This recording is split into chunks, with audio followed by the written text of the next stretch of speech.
Il 2013 si conferma un anno difficile per il commercio nelle province di Nuoro e Ogliastra. Nei primi 10 mesi dell'anno sono state 380 le cessazioni di attività, con un saldo negativo di 163 unità. I dati negativi sull'andamento del commercio nuorese sono stati elaborati dalla Confesercenti provinciale. Il segno più evidente della crisi nel nuorese è la difficoltà del settore della somministrazione, intesa come bar e ristoranti.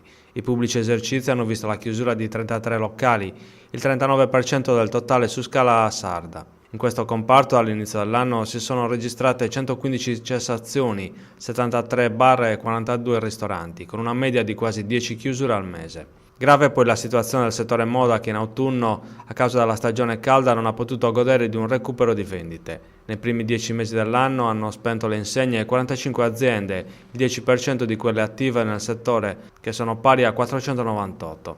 Nel campo turistico non va meglio, nel 2013 le cessazioni sono state 122 a fronte di 72 nuove aperture con un saldo negativo di 50 unità. Non va meglio per il commercio ambulante che nel quinto bimestre ha annullato quanto fatto di buono registrare nel periodo precedente. A fronte di 49 iscrizioni e 52 cancellazioni è tornato il segno meno con un saldo di meno 3 aziende. L'emorragia di imprese, commenta la Confesercenti, non si ferma.